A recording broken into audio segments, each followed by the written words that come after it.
is going to be the first session out of 4. We're going over biblical Greek and how we can use it for Bible study.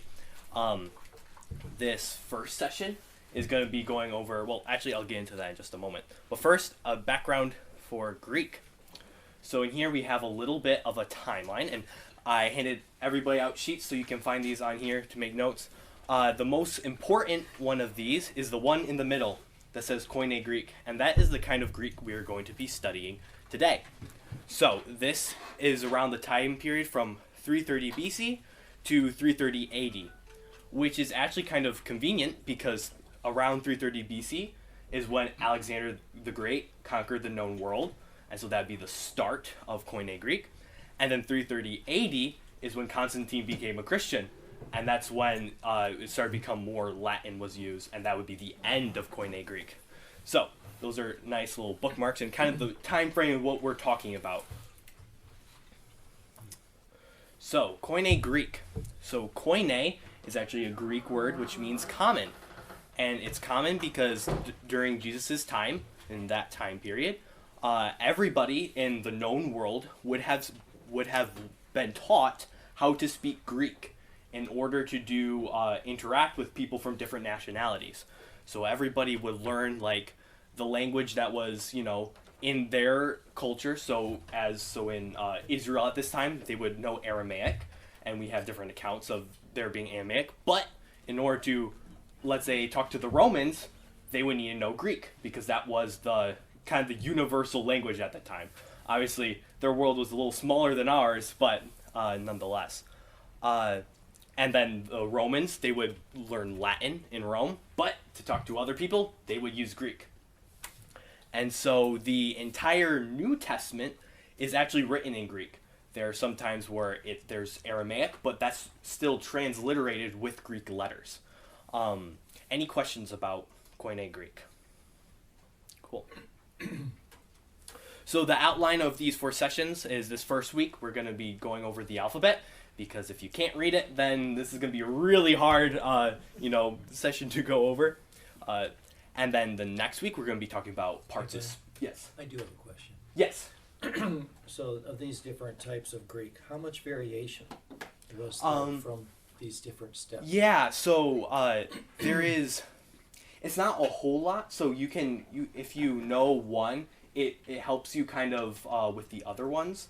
However, what tends to happen is once you get into that classical Greek period, that's kind of like its heyday, where it's using it's so, technical, and there's a lot of finesse to it. But when you go down, you start to lose various parts of information. So as we go on in these sessions, we'll talk about how they don't use this kind of aspect, or they don't use this kind of voice, or this mood, like things like that.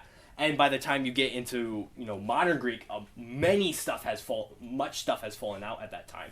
So it's really just kind of like because it used to be just one group of people, they knew it, but once it spreads out like that, well, people from different cultures don't get all those specific stuff.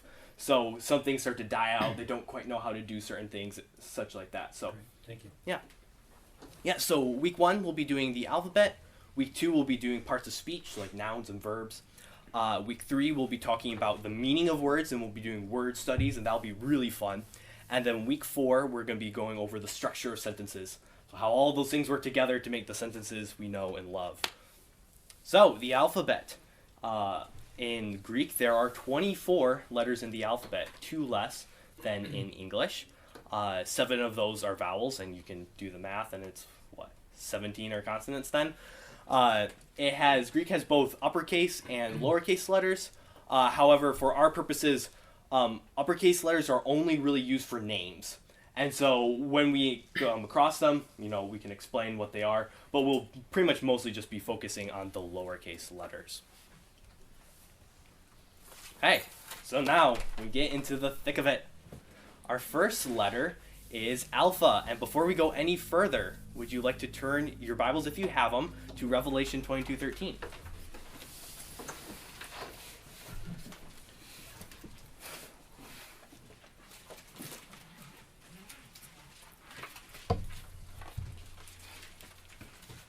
You're doing great, Ben. I already learned some stuff. Thank you.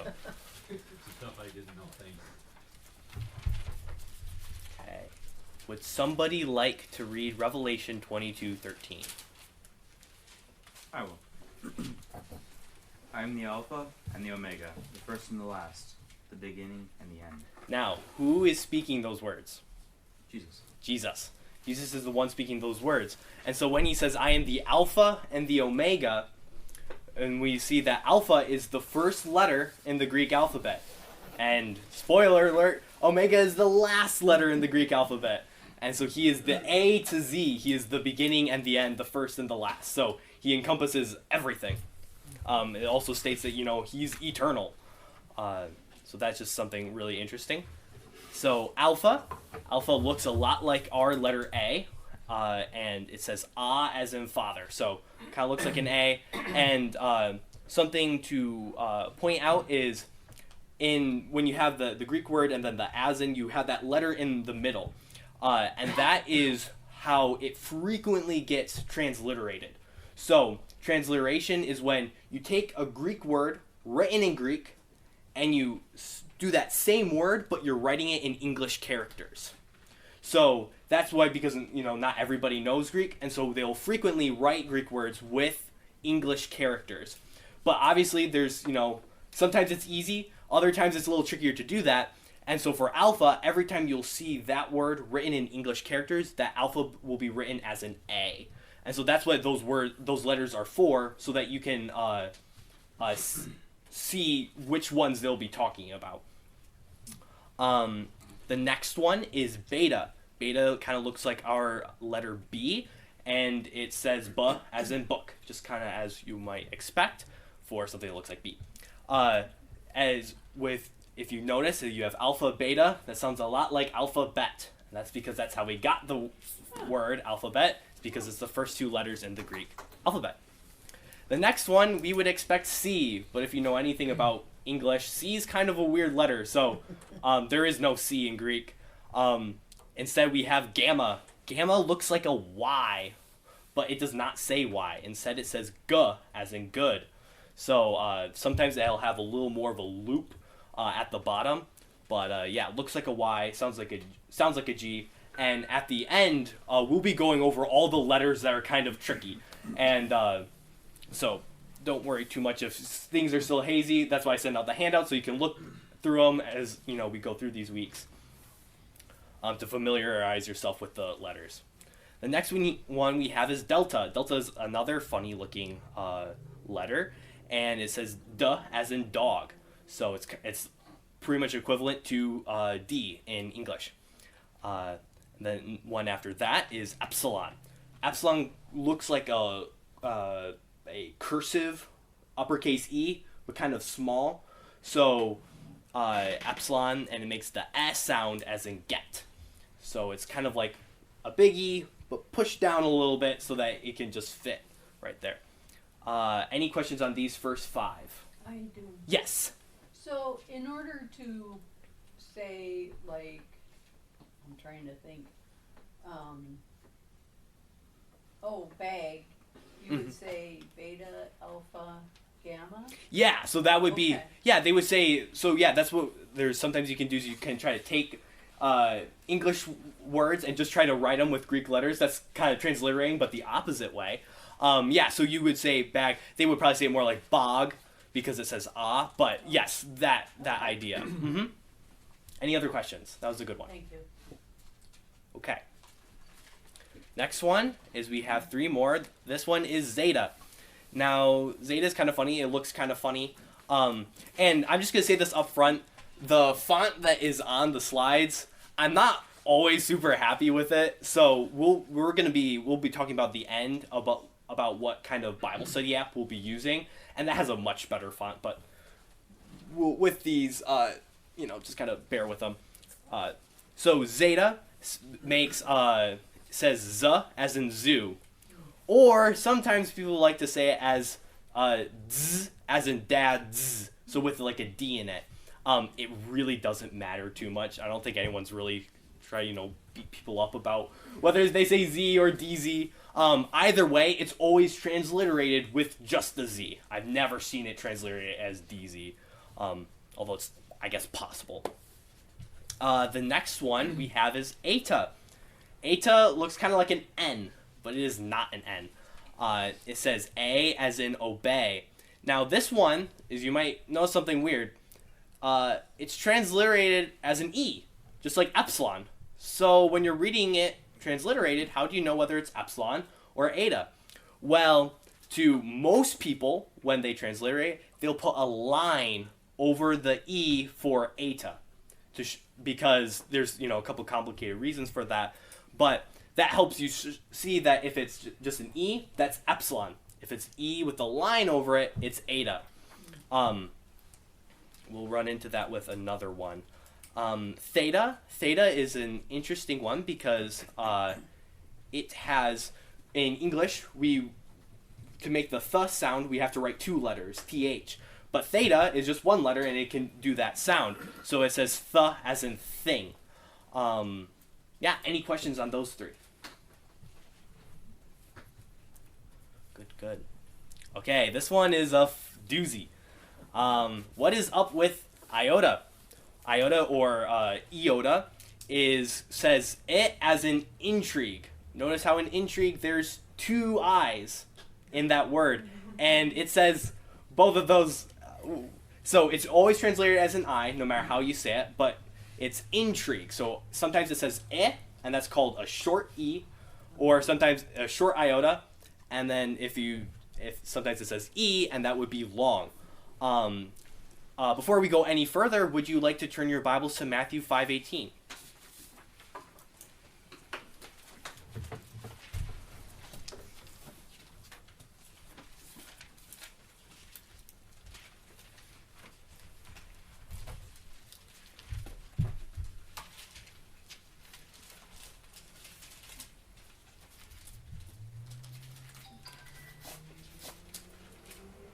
Okay, would somebody like to read it?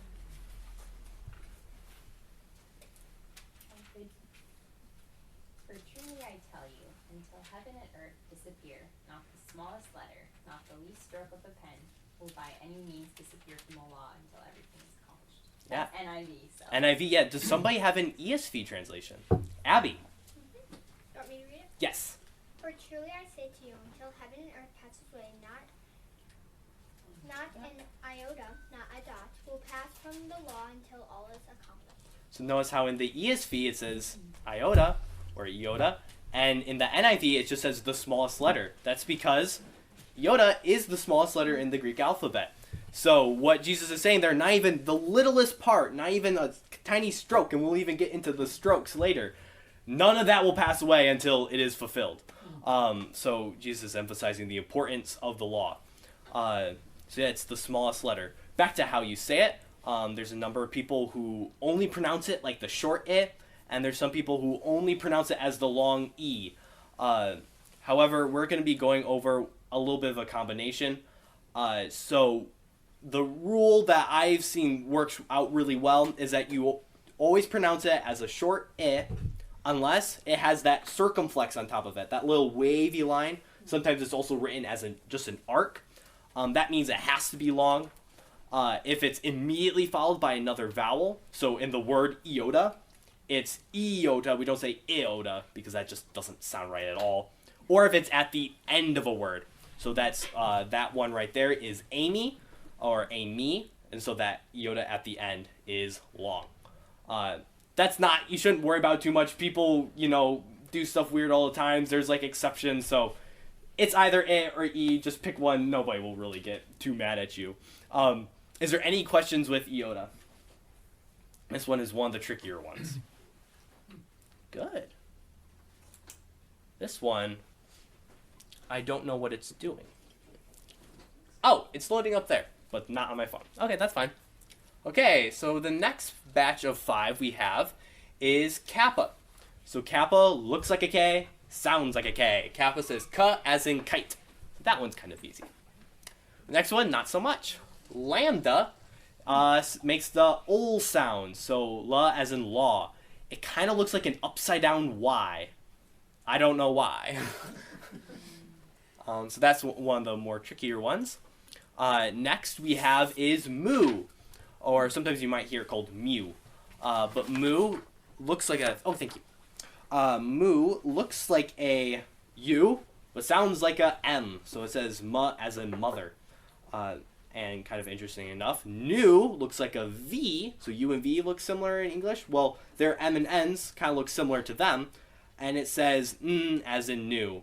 So those ones are a little tricky. It's easy to think those are U's and V's, but they're really M's and N's. And the last one is xi, and xi makes the X sound, as in the word like axiom. Any questions on those 5? Good. And again, you have the handouts, so you don't have to remember everything. You can just look at back when we're done. The next one we have is Omicron. Omicron, this one's kind of a funny one. I usually say it as Omicron says as in not. But there are a number of people I also respect, that say Omicron says O as in note. But we are not doing the O. We're sticking with It says not note. But like I said, there's a number of people who, sometimes Bad people. number of bad people. There's a number of people who will say, oh, so, yeah. So just so that you're aware of that, because, we'll be doing it one way, but no, there's, it's hard to find two people who pronounce the Greek exactly the same. So as we go into the Bible study app, which is called Blue Letter Bible, will be the one we're using. Actually, what's nice is when you search up a Greek word, you can press a button and a guy will say that word out loud, and it's really helpful. But there's also those kind of minor variations that I might think it's better for you guys to know it one way, but someone decided that I think it would be better this way, and there's a lot of sometimes simple reasons, sometimes usually very complicated reasons that aren't quite worth We're going going into. with you. Okay, thank you. Thank you. I got one. Next one. This one, again, I don't really like the font on the slides. That is supposed to be pi. But if you've ever seen, done any amount of math, it's supposed to be kind of more of a table, so it has supposed to have more of a ledge. In the Bible study app, it will be better. Trust me. So this is pi, and it says P as in pot. So there's kind of, some people are pretty adamant that you should call it P. But again, if you've taken any amount of math, then you probably heard it called pi like 100 times. So I think you should probably call it P, but I just say pi anyways, because who cares? The next one, the next one is rho. Rho looks like a P, but wait, pi is the P. So rho actually says as in rod. This one is kind of funny to help me memorize. So this isn't a P, this is an I like to think of it, if you flipped it upside down, it kind of looks like an oar. And then with your oar, you can row your boat with the oar. So it's row, and it says not P. That's pi. It's got its word on the water. Any question on those 3? No questions. Dang. Well, I mean, until we get into it, really, it's Yep. hard to. Yeah. You Oh know, yeah. know None of us that. are gonna debate you Either quite nobody's yet. paying attention or you're a really good teacher. Hey, I'll take the 50-50 on that one. There's always a friend like him. Yeah. Well, someone's got to state the facts. Someone's just got to state the facts. Okay, the next two, but I see 3 letters up there. We'll get into that. So the next one is sigma, which says S as in salvation. It can be written in one of 2 ways. It's the only letter in Greek that does that. So notice there's one that kind of looks more like an S, and there's another one that looks more like an O. The one that looks more like an S is what you write at the end of a word. You use this one. But anywhere else in a sentence, whether it's at the beginning or somewhere in the middle, you use the other one, the O that kind of looks like he has a baseball hat on. So those are kind They of... really look the same to me. Yeah, so one is kind of more like an O, but then has a line coming out of it. The other one kind of doesn't go all the way up. It just goes, and it has a little bit tail down. The tail isn't super defined there. Okay. But yeah, It's not a huge big deal when you just know that both of those are sigma when you read it. Okay. Next one is pretty easy. It is tau, which says t as in top. Kind of looks like a T, kind of sounds like a T. Any question on sigma or tau? I do have a question. Yes. So, say you were writing a word, I'm not sure how really any of this works, but say you had like I'm thinking in English you have a double S at the end of the word. Would Yeah. it be like one and then the other because one Yeah. is not at the end and then one is? Yeah, that's a good question. Does that I mean, it doesn't happen a whole lot when you need to write something in English into Greek, and because you kind of just, I don't know, I guess you can make a case either way, whether you should just do like that one S and then the other one, or you just cut your loss and do just one S and do the terminal one there. Well, also, it's like most people are going from Greek to English, not Yes. English to Greek. Yeah. Most people are not taking an English word and then trying to write it Mhm. in characters, unless you want to see what your name looks like with like Yeah. Mhm. Greek letters. But most people are taking. Yeah. So I don't think I've ever seen somebody try to have something like the word floss and decide what kind of sigmas they want to use there. I don't know of any double S's in Greek. right? Have That's you what I was- seen them on the Well, end? yes, there are. Sometimes you'll get double S's. However, At the end. never at the end. Right. Yes, if it's at the end, it's always just one S. One stigma. One sigma. Wow. Yes, thank you. Like the word blessed, though. You think the word blessed would be in the Bible? Yes, but they have a different, I think it's Makarion, or Makarios is the word that means blessed. So, no S's in sight there. So yeah, they're going to have different words, and because of reasons of each language has rules about what sounds it can have where, English has very few of these words, rules, but Greek is very strict on what sounds can go in what places. And so you won't ever find two S's at the end of a word unless it's like transliterated from English, and then I don't know what you do. And this probably would probably be a good place to describe the difference between transliteration and translation. Yes. So in transliteration, you just take you take a Greek word and you just write it just with English characters. If you don't know Greek, it's still going to sound like gibberish, but at least you'll be able to read the sounds, you know? When you do translation, you're not just translating the characters, you're translating the meaning. So, yes, if you have Macarius, which would be, Macarius, for example, you would write it as Makarios, Macarius. But you still don't know what that word means. But Macarius means blessed. So then you just write Blessed. So that is the difference between translation and transliteration. So your Bibles are all translated. They're not transliterated. But sometimes we'll be going over interlinears that will have the Greek word and then the English word below it. And that would be translation. But usually to make it helpful for people who don't know how to read Greek, they'll also have it transliterated. That's probably the time you'll see it most, or in some commentaries. So does that clear things up? Nice. Any other questions? These are all great. I love them a lot. Okay. Uh-oh. The oopsie oopsilon.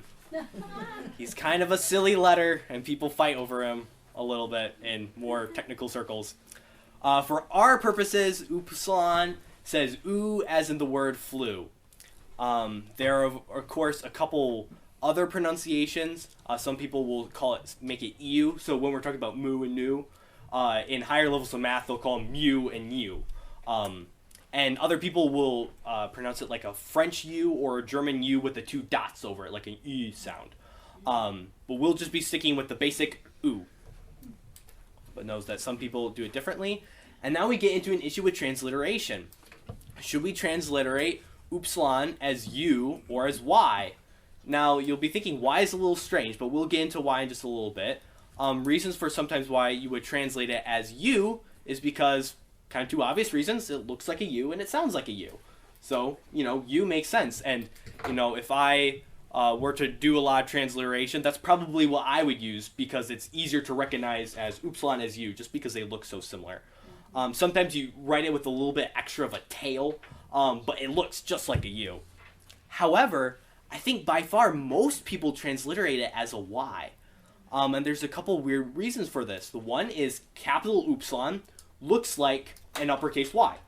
So if it's lowercase, looks like a U. When it's uppercase, looks like a Y. Can you give us examples maybe of words that you're... Yeah. So and just in the next one here, Okay. we have a word in Greek like psyche. Okay, there's a couple of these we haven't learned yet, but notice how the upsilon there. This is a word that we loan from Greek, and we call it psyche. There's a bunch of really weird, complicated reasons for why it's psyche, but notice how when we loan that word from Greek, it's a Y. It's not a U. And you kind of pronounce it like an I, as opposed to an U sound as you might anticipate. Loan words, people, when we take loan words and put them in English, it's usually a Y. And there's also a bunch of complicated linguistical reasons for why someone might choose Y. I watched like a 20 or 30 minute video on YouTube talking all about why it's U and V's and why we call it W even though it looks like two V's, stuff like that. They all come back to upsilon and how that gets derived. It gets pretty complicated, but the long story short is that when you see it transliterated, especially in the Blue Letter Bible app, they will use a Y. But that's going to be an upsilon, not a Y. So any questions on the oopsie upsilon? Yes? What's a loan word? A loan word is a word that we take from a different language and we adopt it as our own. We can make it more Englishy and use it sometimes for similar meanings, other times for very different reasons, for very different meanings. For example, I'm trying to think of a good one. Banana. I don't know what the root of which language did banana come from. Spanish. Spanish. So that is a good one. So we have banana in Spanish, and we take that word and we make it our own. Because of the history of the English language, we adopted a lot from Old French. When the Normans conquered England. And so we have a lot of roots that go back, Germanic roots from like Germanic languages, and stuff from more Latin languages. And so we have a lot of words that, folk is a German word, has German roots, but people is more of a Latin word, and we got it from the French, stuff like that. So when we take a word from another language, that's called a loan word. So that's why students were taught Latin. Exactly. Like my mom's generation. Yes, exactly. So when you get into like classifications in science, they won't use English because English is still changing, and words what means a tree today might not mean a tree 30 years from now. But if they call it if they call it this thing, which is based off of Latin or a Greek word, that's not going to change unless obviously someone releases a paper and they're like, it should be changed to this, right? It's not going to change naturally. So you have oisnichthyes. It means hard fish because it comes from two kind of Greek words that mean hard and fish. They use Greek because ancient Greek is dead. And so those terms aren't going to change. But our term for a fish, might incorporate jellyfish. We call those fish, but those aren't really fish according to science. So that's why people will sometimes use, words from dead languages. They will loan them and then incorporate them into our language. Yeah, so sombrero in Spanish just means hat. But when we use that word, we're referring to a very specific kind of hat. So that's an example of a loan word. Any more questions? This is really good, guys. You're doing really well. Okay. And you're doing really well. Thank you.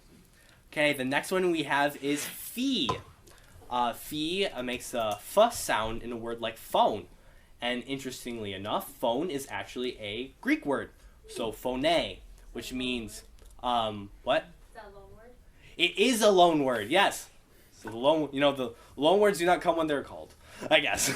So phone is a loan word. So phone in Greek means a sound or a voice. And so we took that word, well, hey, we have this new technology, let's call it a phone because we can talk through it and communicate to other people. So that would be an example of a loan word. And when we loan it from Greek or in some other languages, it's written as PH, not just F. So if you ever see a word that's a PH in it, it's probably a loan word, and it's probably from Greek. It's like that one that was earlier about how, was it the theta, that it's like, it's just one character, Yes. but it's in our language, Mhm. it's 2 letters. Exactly. And now the reason why most people transliterate it as PH and not F is you can talk to me after class because that's kind of complicated. Don't talk to him. He'll talk your ear off for like 3 hours. I like this stuff a lot. Okay, the next one. Any questions on phi before we keep going? Okay, so next one is chi, or kind of a weird one. This is kind of a fun one. It's he. So as in this, usually translated as ch, and the word, like the German word Lach. So like the Loch Ness monster. So it's that really, airy sounding K. This is not a sound that I think most people use in English. I think some people do, but not the English people I know. So this is more of a letter that you can find in like in German or in other languages like that. Sometimes it gets transliterated as KH as opposed to CH. C and K, are very similar. But I think most people do CH. And some people will pronounce it as chi, for kind of similar reasons why people pronounce it as pi as opposed to p. So if you've ever heard the chi rho, it's an ancient, it's an early Christian symbol, because it's the first 2 letters in the word Christos, which means Christ. So they would use the chi rho, and that was a mark of Christianity. And so so you might have heard it called chi before, but for our purposes, we'll be doing it chi. Any questions on chi or phi? Okey-dokey. Wait, I have a question about. Oh. Sorry, I had That's a question about phi. Why is it phi and not phi? Is it because it's the ending? Some people will just call it phi. Oh, okay. So like if you're in if you're in England and you're learning Greek, they will call it phi.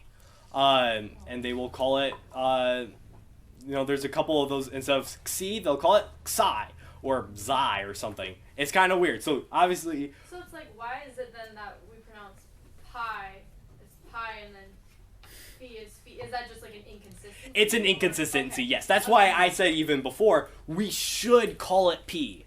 We should call pi p. But because pi is so ubiquitous, we just call it pi because else people would think we're talking about the English letter and not the Greek letter. So that's an inconsistency. The Greeks will have called it p, they will have called it phi, they will have called it chi, all that good stuff. But we don't really like that too much, so we more prefer I. But it's one of those complicated reasons. Any other questions? That was a good one, Becca. That was good. Okay. I have paid attention. Yes, you are paying attention. Okay, next one is psi, or again, some people will call it psi, but for our persons, it's psi, and it makes a ps sound in lips. Interestingly enough, we've talked about pi and we've talked about sigma. You will never see those 2 letters go together. You will only see psi. So anytime you get pi sigma, instead they'll always write it as a psi. I don't know. I guess it saves space. The next one, and the last letter, as we kind of already discussed, is omega. And omega says the O as in note. And we've already looked at Revelation 22:13. He is the Alpha and the Omega. Can I ask you a question? Yes. I thought from some of the stuff I've seen that Omega was like an O with a. Do you know what I'm saying? Yes, I do know what you're saying. And yeah, I will build off of that. Usually when it gets transliterated, again, the software I'm using, it won't show the character with a line over it, but most people when they transliterate will do Omega with a line over it and Omicron without a line over it. Because it's kind of seen as Omega is the long O sound and Omicron is the short Ah sound. So you will usually see with a line over that O when it's referring to Omega. Yes, that was a good point. And that's how they differentiate those 2 letters together. Because as we can see, right, English has some characters and some sounds that we don't, and they have they do things a different way, so it's not a 1-to-1 correlation. Some things fit nicely, Other things, not so much. Any questions on psi or omega? Okay. What are like the? Because it's kind of funny because it's like the C. It's like 2 letters to make one, Yes. but they still somehow have less letters than we do. Yes, that's because they have certain, so they don't have a, we'll actually go over this in just a little bit. But yeah, they don't have a Y sound. They don't have anything that says ya. They don't have anything that says w, like a W. They don't have anything that says v, like in vase. In modern Greek they do now, but not in the time of Greek we're talking about. So, yeah, so interesting stuff like that. So that's why, they have extra sounds, less sounds. For some reason, it comes to a total of 2 less. They have 2 less than we do. Okay, now we're going to go over the tricky letters. So, we'll be going down one column and going down the next column, and the ones in black are the Greek letters, and the ones are English are brown. And I have to say that because sometimes these look very similar. So the first one that is, a tricky letter is gamma. Gamma does not say y, it says g. It looks like a Y, but it's actually a G. Excuse me. Eta is not an N. Eta says A. And you can see right by that N, I have a nu in parentheses. That's the letter you should use. So if you want to, to make the N sound, it's nu, not Eta. Mu looks like a U, but as we've already seen, upsilon is more like U. And then nu looks a lot like V, almost so much that you can't tell the difference between them. But nu does not say V, it says na. Rho looks like a P, but that's pi's job. Pi makes the p sound. Rho says Sigma kind of looks like an O, but that is either omicron or omega. Chi looks like an X, but it does not say X. It makes a chi sound. Oh my goodness, how do we write that? Yeah, that's what most people do with CH. Oh, okay. Which kind of looks like ch, but oh well. Somebody decided long ago. It's too late to go back. Right. That's why some people like to do KH, because KH isn't really used. Like, we would kind of get what that means. Like, we would understand it, but we wouldn't get confused with other sounds that might make. So chi is not an X. That's Xi's job. And then omega looks like a W, but says O. Any question on these tricky letters? I think that's helpful to know. Like Yes. The ones that Mhm. doesn't, like the letters that Greek doesn't have, so it's like, oh, that looks like a V, but I know Greek doesn't have Yeah, a V. it does not have a V. Exactly. Or Exactly. like a W too. Mm-hmm. Yep. Do you use your throat more for it? Yes, you have to put it more you kind of make an H, but you kind of rough it up a little bit. So, chi. Yes. I've been testing it out down Mm-hmm. here. Yep. No, I do that all of the time. When I'm falling to sleep, I'll just go, chi. Or sometimes I'll try to practice trilling my R's or stuff like that. Funny things. But any other questions on the tricky letters? That was a good one, Abby. Okay, so we've moved on from the alphabet, but you can't quite read Greek just yet. One, because obviously I'm not assuming that all this got lodged into your memory, so if you want to, you can practice this back at home. But there's also some other things that we have to talk about. The first one is we went from tricky letters, now we're going to yucky consonants.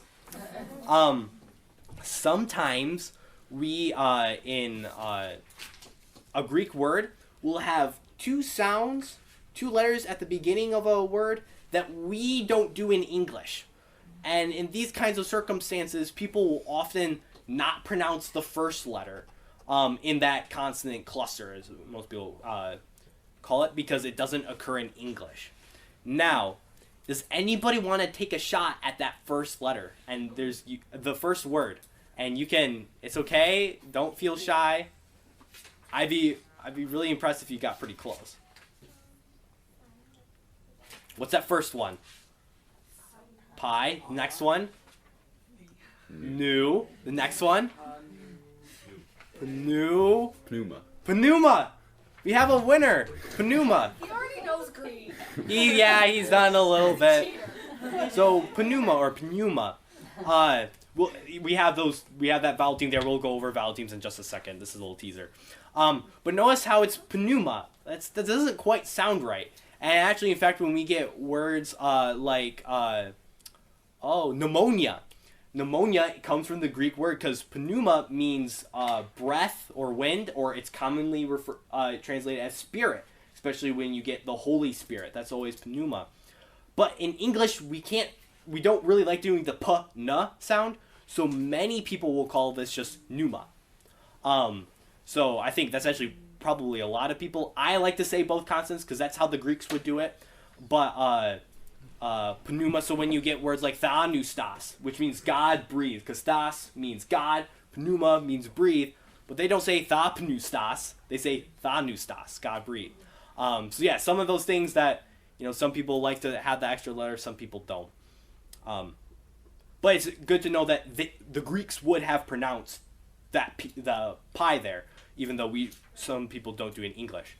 Would anyone like to take a shot at the next one? And it can't be Joe. Is it gnosis? Yes, you are correct. I'm sorry, Wes. I'll give you the next one. But, yes, gnosis. However, notice how there's that gamma there. So, in Greek, they would pronounce it as gnosis. But we don't really like that. That's like saying gnat. Doesn't quite sit right. That's not how you were taught in, whatever age what age do they teach gnat in? Not first grade. Not first grade. Okay. You heard it here first from a first grade teacher. So when you get to the Gnostics, if you've been around, we're talking about First John, or Jesse brings this up all the time with apologetics. These Gnostics was an early heresy in the Christian church there's a special knowledge that you had to have in order to be saved. And, the material world was bad and we have to, just become spirits. Stuff like that. So they were called Gnostics. And when you write it, there's a G in front of that. That's because it comes from gnosis. Any question on these icky consonants? Like psyche or Yes, psyche is another one where we don't like to say psyche. So we just take that P and, roll with it. Like Nomia. Yes, exactly. So whenever if you ever find a word that has, you have to drop a letter and it doesn't make sense, that's probably because it's a loan word. We got it from a different language and then we anglicized it. We wanted to make it, our own, and we don't like those sounds. That goes back to, English doesn't have very many rules, but that is one of them. You cannot say pneuma in English. Not, properly. Okay. Next we have, this is kind of a fun one, is the gamma nasal. So gamma normally says g, so like a G. However, if gamma is immediately followed by a kappa, a chi, or a xi, or another gamma, then you pronounce it like ng in the word like sing. By far, most of the times, you will just see it as gamma gamma, and that'll be just ng. So, it's true for kappa, chi, and xi, but those are far more rare. Does anyone want to take a shot at this word? Wesson, just take a stab at it. Agni. Yeah, that's pretty close. It's angelos. Yes, angelos. So we have those two gammas. The first one is pronounced like the which we call a nasal. It sounds kind of like an N. And then the next one after that is a gamma, so it's angelos. And angelos sounds a lot like our word angel, and that's because that's where we get it from. It's a loan word. So we get the word angel from the word angelos. It can also mean, historically it would mean messenger. And so that term messenger was used for angels when we get into the Septuagint, which I didn't sneeze, and we'll talk about more later. So no need for bless yous or Macarioses.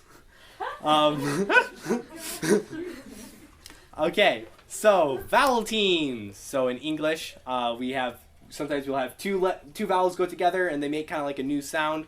This is also true in Greek. They're also sometimes called diphthongs. I don't know why they call them diphthongs if there's an H with that P. So sometimes I'll call them diphthongs. It doesn't matter. I don't know why it is the case, but so Greek has 8 of these vowel teams or diphthongs. The first one is alpha iota, and alpha iota says I as in aisle. So so you'll usually see it translated just as A, I. The next one is alpha upsilon, and that makes ow, like in sauerkraut. So it makes that more of that ow sound. And notice how something that's kind of interesting to note is that in a vowel team, the last letter in vowel team has to be either an iota or an upsilon. Those are the only two. So when we look at all 8 of them, it's only going to be iotas and upsilons at the end of the vowel team. That one, that's like Paul. His Yes. name would have been pronounced Powell. Yes. So there was a early geographer Yeah. who is commonly referred to as Pausanias, but he isn't English. He's actually a Greek geologist or geographist, It was like geographer. There we go. And so it would be Pausanias. But in English, when we see AU, we think of aw. So when we loan words like Paulos, we take that and we say Paul, because the AU says aw. But in Greek, they would say it as ow. And if you think about how it's alpha upsilon, you say ow, ow. It makes sense when you kind of think about it long enough. Same thing with alpha iota. It's I. So if you kind of have trouble, they usually make sense if you just kind of say the two vowels just together. Smudge them. What do you say? I said smudge them together. Yeah, smudge them together, glue them, do whatever it takes. The next one we have is epsilon iota, which says A as in 8.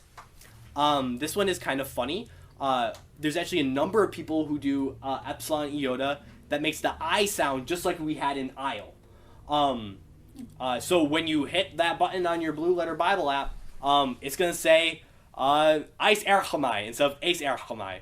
One of my person I really respect, Daniel Wallace, he pronounces it I, and he says, you can't teach an old dog new tricks. So that's, even though he thinks he probably should do A, he just sticks it with I. So, those are like the only 2 spots I've seen it, say I, but it happens so often that, might as well bring it up, especially because it will be in your app. Any question on those 3 vowel teams or just on vowel teams in general before we get to the next 5? No. Next one we have epsilon upsilon, or far more rarely, eta upsilon, and this makes the EU as in feud. So yeah, it's usually you'll just see it as epsilon upsilon. The next one is also one that's pretty rare, so don't worry about it too much. Is upsilon iota, which makes the we sound like in sweet.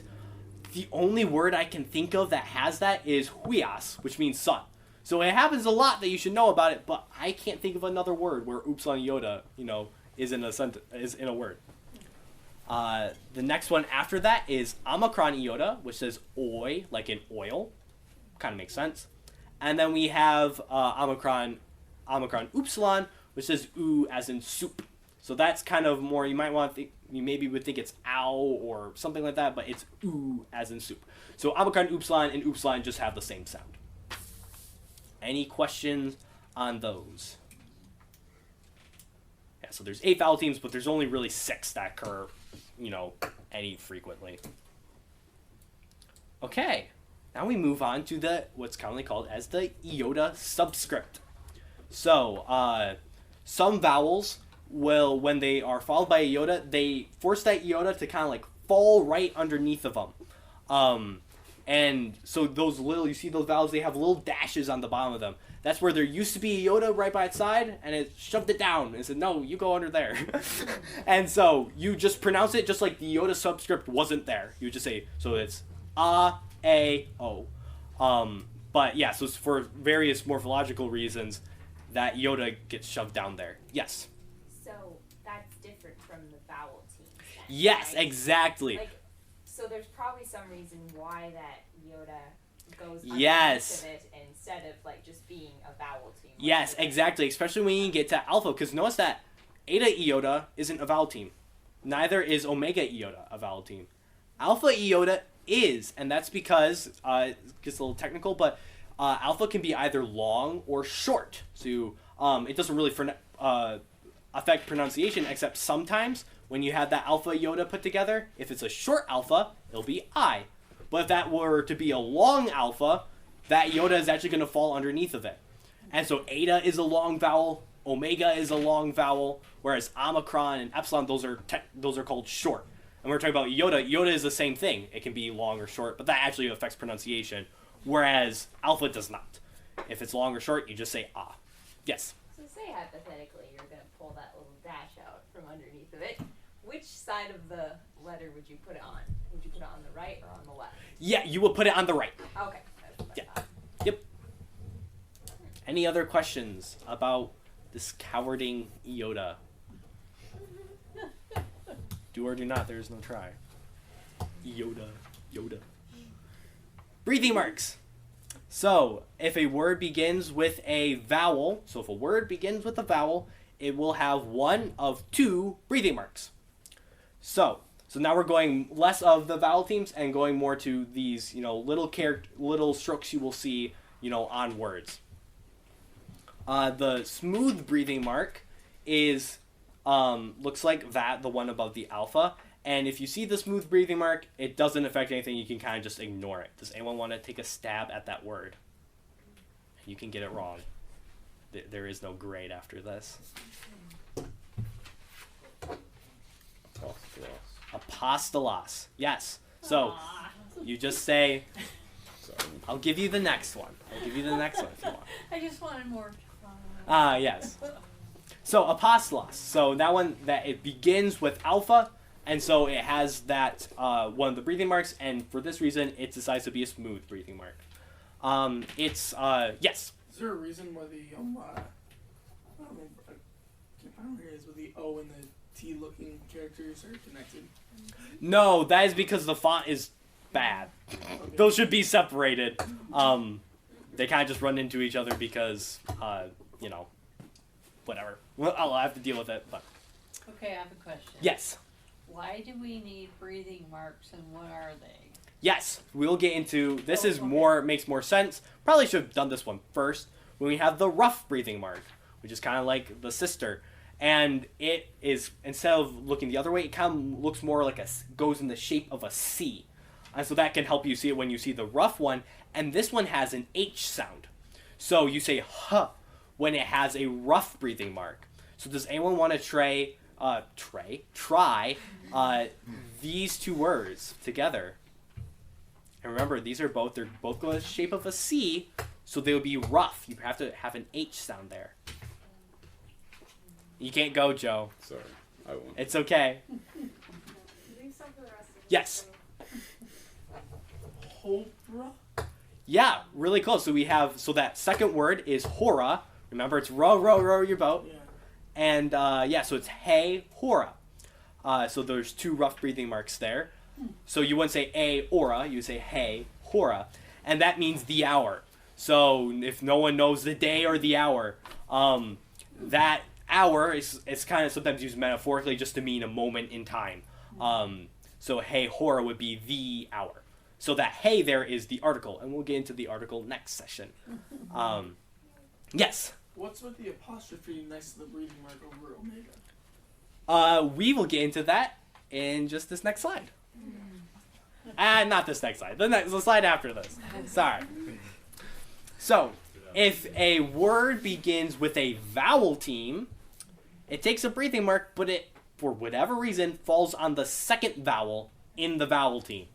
So, anyone want to take a stab at that word? We already went over this. I think we... Like Amy? Yes! Congratulations! What? So it's Amy. So it's the epsilon iota says A, and then the iota is at the end there, so it says E. So it's Amy. Notice how it begins with the vowel team, but the breathing mark is not over the epsilon, it's over the iota. And this one is actually kind of interesting. What does Amy mean? Amy means I am. So if you get, we'll actually go over this passage when it says, before Abraham was, ego Amy, I am. And it's used to refer, sometimes, you can just refer to, I am, Adelphos, I am a brother. But in that situation, it's talking about I am, if you know about Yahweh, I am who I am. It kind of echoes back to that. So in John, we get 3 I am statements. So you have the I am the bread of life, ego Amy. I am, The resurrection, the life. Ego eimi. I am the way, the truth, and the life. Ego eimi. So yeah, that one can be kind of important. It's also because it's what's commonly called a to be verb. It's very irregular. So, but yeah, kind of an important one. This one is, I think, kind of a fun tidbit. So words beginning with a rho always have a rough breathing mark over them. They're the only consonants that can take a breathing mark, and it only at the front, and it always has to have a rough breathing mark. If it's in the middle, it won't have a breathing mark, except for one really rare loanword exception, I think. So, and if you do that, you kind of pronounce the rho as quieter. So, does anyone want to take, ignore, you can ignore the breathing mark if you want, but try to take a stab at that word. Rhema, yes. So, but because it has that rough breathing mark, you would do rhema. So you kind of pronounce it with, as if you're trying to do HR, rhema.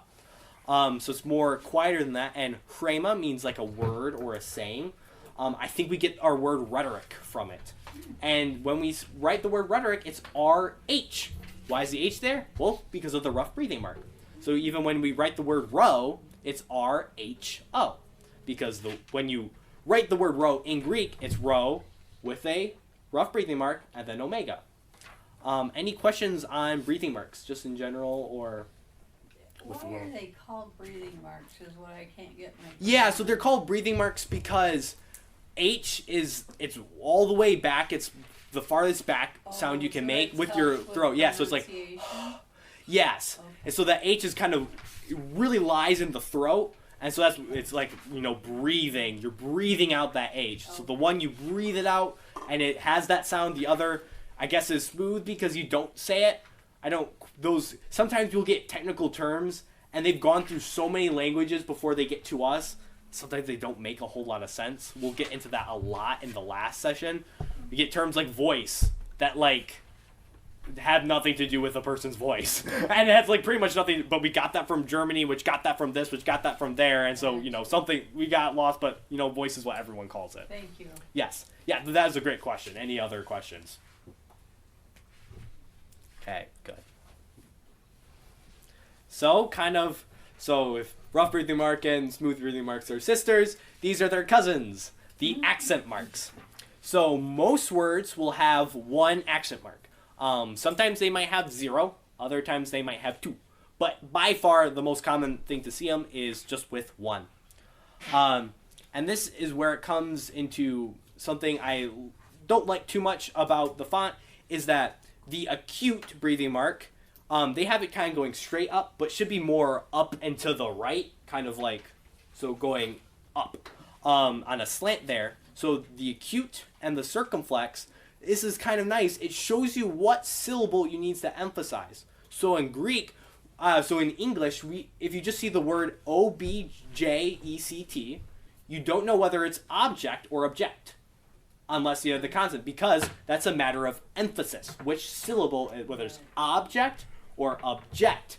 In Greek, they do mark that, and it's very helpful. Or else we might not know a lot better how we're supposed to pronounce these words. So does anyone want to try to say that word? Is it anthropos? Anthropos, yes. So anthropos. Notice it's not anthropos. It's not anthropos. It's anthropos. Because that acute is on that first syllable. Anthropos. The next one is the grave. So the acute goes up and to the right. The grave goes down and to the right. It's going to the grave, you could think of it. And it should just be kind of ignored. Some people emphasize graves, and that's perfectly fine. This probably may be our hardest one. Does anyone want to try this phrase? It's okay. It's a little intimidating, but... Going once. Going twice. Okay. Pros ton theon. Yes, pros ton theon. This means, pros means to or with. Ton is the article, and we'll get into that next week. And theon means God. So in the beginning was the Word, and the Word was pros ton theon, with God. And the Word was God, which we'll get into. I think we might be able to get into later. So notice how the pros has a grave. The ton has a grave. but theon has an acute. So you could just say proston theon if you really want to, but some people will just do proston theon. Yes. Is there any difference between an acute and a circumflex? Not anymore. Going back to your point about, I think you're the one who asked about how the language changed. In Homeric Greek, or classical Greek, when it was in its heyday, they didn't have emphasis, they actually had pitch. So when you had the acute, your pitch would go up. So you would say that it would be anthropos. So anthropos. So it would be higher in pitch, and then the other ones would be lower.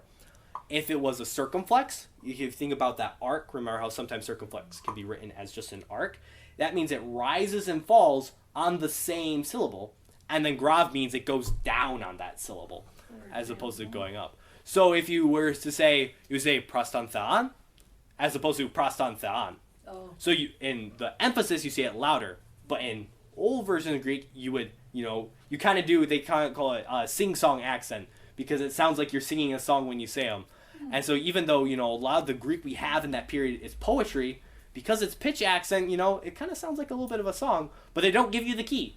So so sometimes you have to, if you're just speaking, you can just do whatever octave or key you want. But when you go up and down on those certain syllables. That's why, and for our purposes, circumflex and acute, they just mean the same thing. But back then, there's a reason why they kept around. But in modern Greek, the only accent mark is the acute. Because they were, these other ones are kind of useless now. We don't really need the circumflex. We don't really need the grave. We'll just use the acute.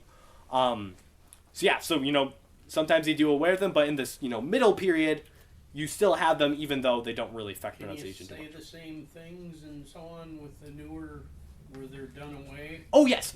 Yeah, just like I was saying, the circumflex and the acute, you can just kind of combine them, and then the grave, you can just drop out. So if you got rid of in that sentence, proston theon, I don't really need the graves. Because having a grave there and not having a grave is exactly the same. So, yeah. Can grave also be called a grave? I think it might be a French word, so I think it's supposed to be pronounced grave, but I think I've called it grave before. There might be some who call it grave. I don't know exactly which one is actually technically correct and Not which. grave. Yes, you wouldn't call it grave, although it looks like grave, and that's a helpful, I'm forgetting the word, but like learning tool. No. It goes down. What? No. Yeah, analogy. Yeah. Close enough. Anything, it's analogous. Anything left with the accent marks. I think there might be one more slide. No, there is. Actually, this is the second to last slide. So, okay. Some more things. Oh, the last part there is just like with the breathing marks. If it begins with a vowel team, that accent mark will be on the second letter in the vowel team. So if you have A, that means you are. So a me means I am. A means you are. So that is on. Notice how the circumflex and the acute are on that second letter. Cool. Okay, the last one. This is the last slide. So we have some time to kill. We have the diareses. And notice how up to this point I've been using alpha for those different breathing marks, just to give an example. But this one is iota, and that's because the diareses is used to separate two vowels from becoming a vowel team. So when we would think we should do a vowel team, it says, no, these are two separate syllables. Anyone want to try this word? Notice how this is a name because the kappa is capitalized. Kappa is capitalized. So it looks like a big letter K. But anyone want to try it? Yes. Is it Caiaphas? Caiaphas. So Ka-E-aphas. So you don't say Caiaphas. It's Ka-E-aphas. And does anyone want to know what that name represents? Caiaphas. Yes. The chief priest during Jesus' trial. So Caiaphas. And so It's not really Caiaphas if you read it in the Greek with that. Yes, yeah, if you just read it in the Greek, it'd be Caiaphas. But notice how that doesn't do it quite justice because that's a Hebrew word. They're taking it from Hebrew, and Hebrew did it in a certain way, and they were like, wait, we should... In Hebrew, they have it as two separate syllables, So when we take it here, we're gonna put that diocese so that you would know that it's supposed to be, two separate. Back then, all the Jews had their Greek and Hebrew names, right? Separate names. Well, they would mostly just have their Hebrew names, but they would have to know how to write it in Greek.